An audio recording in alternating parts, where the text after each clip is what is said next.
அனைவருக்குமே வணக்கம். சற்று முன் கிடைத்திருக்கக்கூடிய ஒரு மிக மிக முக்கியமான செய்தி ஒன்று வெளியாகியுள்ளது. சற்று முன் கடைசியாக ஸ்டாலினை மாட்டிவிட்டார் செந்தில் பாலாஜி, சிறையில் அடைப்பு. இது மாதிரி பார்த்தீங்கன்னா செய்திகள் வெளியாக இருக்குது.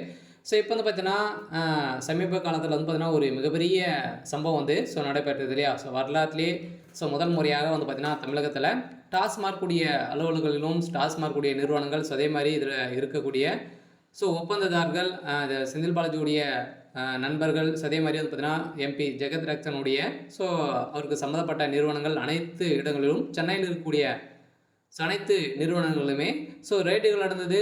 இந்த ரைடின் அடிப்படையில் பார்த்தீங்கன்னா அதிரடியாக எக்கச்சக்கமான பணங்களும் நிறைய இதில் இந்த நிறுவனத்தில் 1000 கோடிக்கு மேலே மெகா ஊழல் நடந்திருக்கு அப்படின்ற மாதிரி வெளிச்சம் போட்டு காட்டியிருக்கக்கூடிய அமலாக்கத்துறை பார்த்தீங்கன்னா அதிரடியாக இந்த 1000 கோடி எங்கே சென்றிருக்கு, பணம் எங்கே இருக்குது அப்படின்ற மாதிரி ஆராய்ந்த இருந்த நிலையில் தான் இப்போ சதுரடியாக முதல்வர் ஸ்டாலின் அவர்கள் வசமாக சிக்கியிருக்காரு.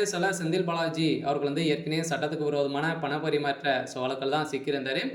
இந்த வழக்கின் அடிப்படையில் இப்போ பார்த்தீங்கன்னா செந்தில் பாலாஜி அவர்கள் இப்போ சிறையில் இருக்காரு. இப்போ உண்மைகளை ஒப்புக்கொண்டு இருக்கக்கூடிய நிலையில் தான் இப்போ கடைசியாக முதல்வர் ஸ்டாலின் அவர்கள் மாட்டி விட்டிருக்காரு. முதல்வர் ஸ்டாலினுடைய கதை ஒட்டுமொத்தமாக முடிந்திருக்கு. விரைவில் முதல்வர் ஸ்டாலின் அவர்கள் சிறையில் அடைக்கப்பட போகிறாரு அப்படின்ற மாதிரி தான் இப்போ தகவல் வெளியாக இருக்குது. பார்த்தீங்கன்னா திமுகவில் பெரும் அதிர்ச்சியை ஏற்படுத்தியிருக்கு. இதை பற்றி இந்த வீடியோவில் நம்ம முழுமையாக பார்க்கலாம். அதுக்கு முன்னாடி நம்ம சேனலுக்கு இப்போ தான் நீங்கள் முதல் முறையாக வந்திருக்கீங்க அப்படின்னா மறக்காமல் நம்மளுடைய சேனலை சப்ஸ்கிரைப் பண்ணி சப்போர்ட் பண்ணுங்கள். வாங்க வீடியோக்குள்ளே போகலாம். பார்த்தீங்கன்னா இப்போ பார்த்தீங்கன்னா அனைவருமே ஒரு எதிர்பார்க்காத விதமாக டாஸ்மாக் கூடிய நிறுவனத்தில் ரைடு நடந்தது. இந்த ரைடின் அடிப்படையில் 1000 கோடி பார்த்தீங்கன்னா மெகா ஊழல் நடந்திருக்கு. இது வரைக்குமே 40,000 கோடிக்கு மேலே தெரியாமே நடந்திருக்கு. இப்போதைக்கு பார்த்தீங்கன்னா குறைந்தபட்சமே 1000 கோடிக்கு மேலே இதில் மெகா ஊழல் நடந்திருக்கு அப்படின்ற மாதிரி அமலாக்கத்துறை அதிரடியாக களத்தில் இறங்கி இருந்தாங்க. இந்த அடிப்படையில் தான் பார்த்தீங்கன்னா இப்போ இந்த 1000 கோடி பார்த்தீங்கன்னா வசமாக முதல்வர் ஸ்டாலின் தான் கொடுத்ததாக இப்போ தகவல் வெளியிருக்கக்கூடிய நிலை. செந்தில் பாலாஜி கதையும் முடிந்திருக்கு.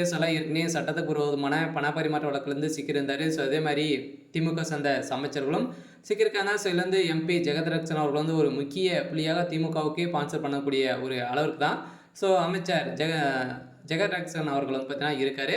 இந்த உருவசிக்கிருக்காரு. இருந்தாலுமே செந்தில் பாலாஜியுடைய கதை ஒட்டுமொத்தமாக முடிய போகுது.